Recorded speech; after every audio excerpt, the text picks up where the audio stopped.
Before Sony and Sam Raimi brought the first Spider-Man to life, making superhero movies was like shooting in the dark.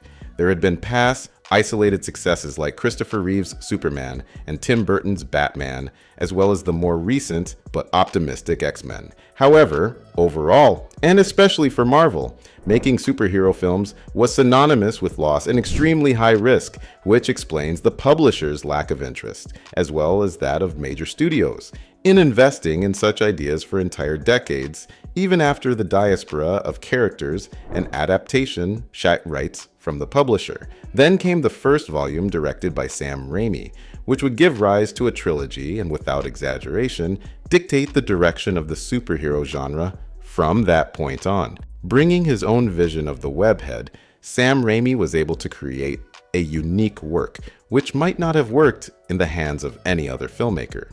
It's no exaggeration to say that perhaps the MCU wouldn't exist if it weren't for the success of this franchise, and that cinema could have taken a completely different path than what we see today. Nowadays, Spider-Man 2 is considered by many to be the best superhero movie ever made. But after all, what makes Sam Raimi's trilogy so beautiful? And what makes it a masterpiece?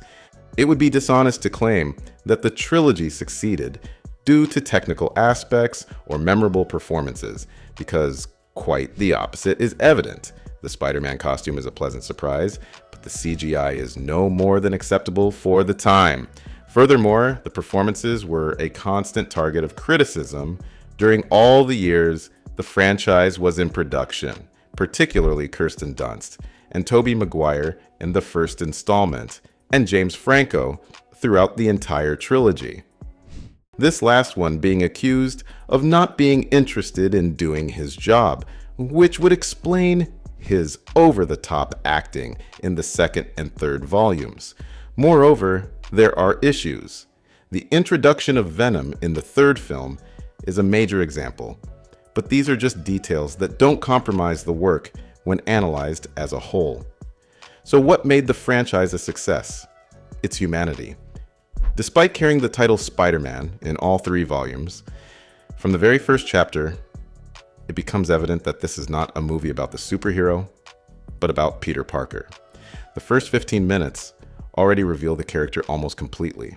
A shy, intelligent, out-of-place boy who has been in love with Mary Jane since childhood, but would never have the courage to talk to her or admit what he feels.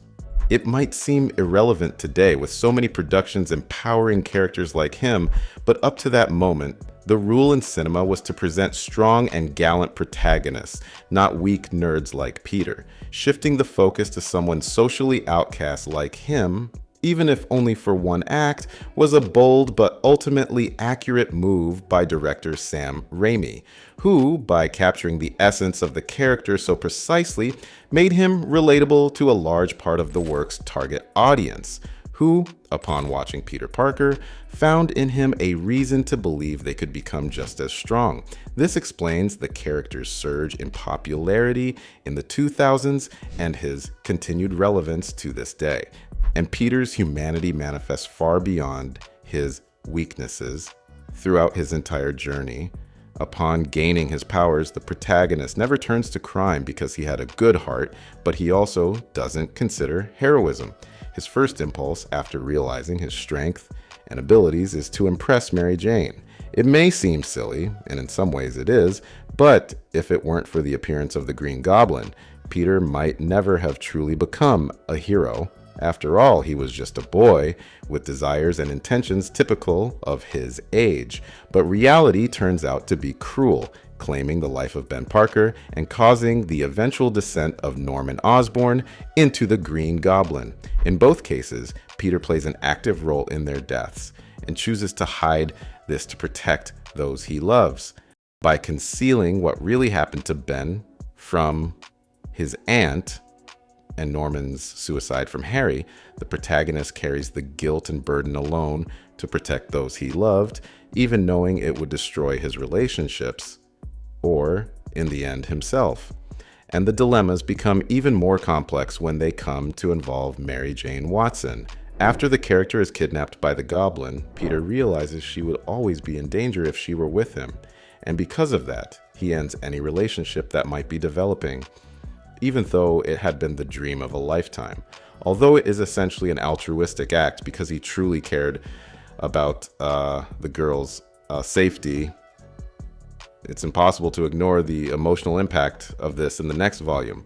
In short, the entire plot of Spider-Man 2 revolves around the love Peter feels for the girl, which ends up even affecting his perception of heroism and of himself, which leads us to the next point, Peter's battle against himself. At a certain point in the second installment, the conflict between Peter's secret and civilian identity becomes so complex that the protagonist unconsciously gives up his powers, leaving the mantle behind and deciding to live a normal life. Therefore, it is more of a conflict within himself, brief yet revealing, since being Spider-Man had already become an inseparable part of Peter's identity. Beyond his humanity, what truly makes Peter relatable is his empathy. Across the trilogy, no one suffers more than him. He loses loved ones, mentors, and even his best friend, all while enduring constant emotional turmoil with Mary Jane. He is far from perfect. His flaws are exposed and often used against him, but he always recognizes them and strives to do what is right, even when everything pushes him not to. And finally, this essentially human aspect is not limited to Peter, but also to the villains who cross his path. Norman may have embodied a sadistic version of horror and madness in the persona of the Green Goblin, but he was still a scientist with his own flaws, tormented by the prospect of his life's project failing, while also showing numerous conflicts regarding his role as Harry's father and Peter's mentor. Otto Octavius, in the same way, more than a villain, was a scientist who believed in a noble ideal and didn't want to see the work of his life wasted due to a lack of opportunity and funding. There was an ideal to be followed, which became increasingly distorted by the influence of the Claw's intelligence, but Otto's humanity was always present, as shown in the end through his sacrifice. Even in the third installment, despite the missteps with Eddie and Venom, the same emotional depth remains. Harry's arc, though often criticized, concludes a conflict developed since the first film. His rivalry with Peter brought only pain, never any real triumph. The same depth appears in Flint Marko, perhaps the most human villain of the trilogy. He's not driven by evil, but by desperation to save his daughter, showing no malice, only a man trying to survive in a world that left him no choices. By giving human depth to both the hero and his enemies, Sam Raimi reveals a unique side of heroism in Peter. Throughout the trilogy, except when influenced by the symbiote, Spider-Man never aims to destroy his enemies, but to redeem them. This is the core of Peter's heroism. It's not about destroying evil, but offering the chance to change. While some may criticize his forgiveness, that's exactly what makes Spider-Man different. He doesn't seek revenge or punishment. He gives his enemies the chance to become better, as he constantly tries to do himself. Finally, the trilogy also stood out for its attention to cinematic detail, which would later influence the whole genre. Raimi brought comic book panels to life through unique camera angles that matched Spider-Man's agility and style. And also, even minor characters became iconic thanks to dedicated performances. Finally, but no less important, it's also worth mentioning the famous and sublime train battle sequence in Spider-Man 2, which not only completely changed how we interpret action scenes in superhero films, but also use Spider-Man's powers in a way that has never been replicated to this day, taking full advantage of all his athletic qualities, and in the end reaffirming the character's altruism and empathy, who even without his mask puts himself at risk of sacrifice or identity exposure if it means stopping that train and saving dozens of people. This sequence can be considered a landmark of the superhero genre and perhaps of all cinema, because it captures the full essence of Spider-Man, both in his physical and heroic aspects. It's a shame that we'll never be able to see a fully established Spider-Man in that universe with his journey concluded, but only his rise Different stages of the hero's journey were adapted, but the feeling remains that we never witnessed his ultimate trial.